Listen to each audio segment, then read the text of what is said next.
So the first question we talk about, Mark, that we asked was, Mark, tell me about yourself. And this is one of the top 10 toughest interview questions. What we're looking for is for people to tell us exactly what you told us, a lot of your strengths and how you would be a benefit to this company without going overboard and being egotistical. One thing I focus on with my students is to make sure that why are you the way you are? And what I tried to do when I responded to the interview question, I tried to talk about, go back to the reason you are successful, the reason why do you have good values, are you trustworthy, do you have eye integrity, because that's what employers are looking for. They want people who are honest. It's your values. Why are you the way you are? Exactly, and that means more than experience, really. The next question we talked about was, tell me about a time when you, and it could be anything following that, when you did whatever. These are behavioral based questions, and I find that more and more companies are going toward those because if you did it in the past, you can do it again in the future. Right. Is that something you talk about in your class? Absolutely, in my employee training class. Because, again, you are so right that if somebody deals with an unruly customer, for example, and if they didn't treat them very well 2 months ago, there's a pretty good chance if this comes up again 2 months from now, they're going to treat them the same way, either positively or negatively. So I think that's a great point, is behavioral questioning is a great way to interview. Next question we asked was, why do you think you want to work for our company? And of course what they're trying to find out here is, are you just looking for any job, or do you really care about this company and really want to work for this company because of something this company offers? When you respond to that question, it's important that you talk about you did your homework before you came here. Exactly. That's why I emphasize the research that I did. Time that's spent before the interview preparing.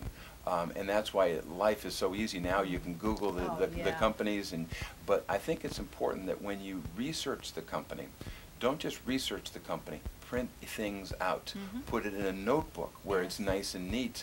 You're trying to impress the interviewer. And one of the best ways to impress the interviewer is by the research that you did. One of the worst things that could come, a question that could be asked, and one of the worst responses is when somebody says, do you know what our company does?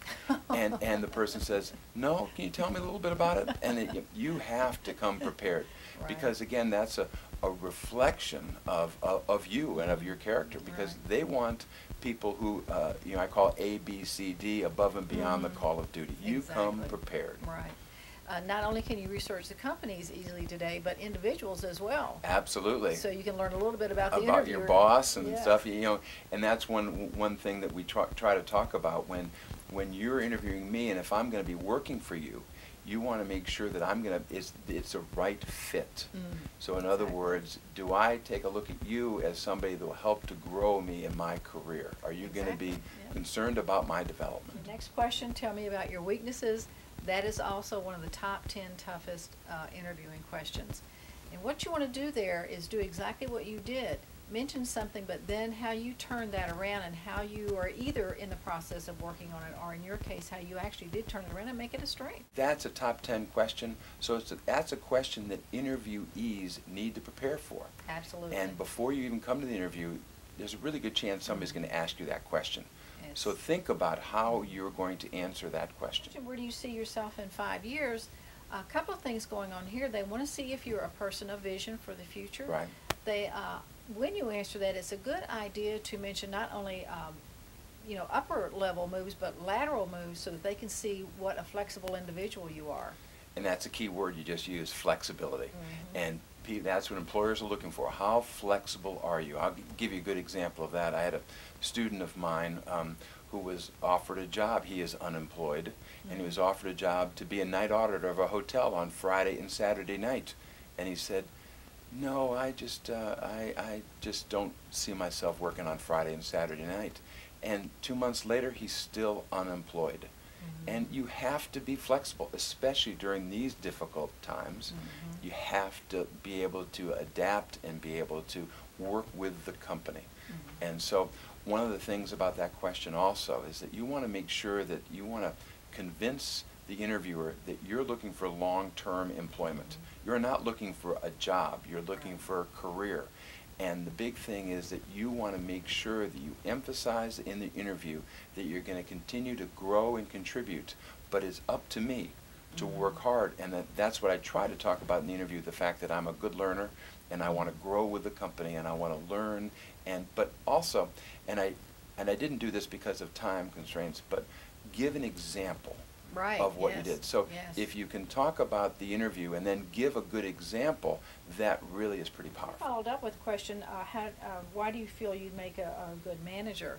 Again, they're looking for your vision, how you've prepared yourself for that role, and again, the growth, career growth, as you mentioned. Absolutely. The thing about a manager, too, is that you want to find out what would be the type of person you would be in following. Right. In other words, are you an enjoyable person to work with? What kind of person are you? And I think that's one thing I probably could have spent a little bit more time focusing on the team concept, about the importance of getting along together with a group. We followed up with the last question, which was, do you have any questions for me? And that is always a good strategy to do. You can ask, what is your management style, or anything like that. I thought yours was had some humor in it, which was good. What kind of a boss are you? Yes. But it's good to ask those questions. And what I try to do, too, is emphasize the fact that I came prepared, and I wrote questions down, so that I can take a look, because, again, that's a good reflection on you, that fact that you came prepared for the interview. Absolutely. Bosses, employers are really tired of people coming in and just looking for a paycheck. They want somebody who wants to really take this career and the job and grow it and be a contributor to the company. Absolutely. And so that's what I try to do, is emphasize the fact that I did come here with a few questions. But the worst thing that could happen is if all of a sudden you say to me, do you have any questions? And if I say no, it's like nothing's at home up here. You gotta make sure that you're thinking about it, because one thing too is a question. You might come up and talk about their website. From the research that I did, I found out that you're growing in Cleveland. Can you talk a little to me about Cleveland or wherever that happens to be? But you want to emphasize too the fact that you have really studied that company. Thank you so much, Mark. Dr. Mark Newton, and I'm Diane Bogino. And Mark will be talking to you further about your interviewing skills.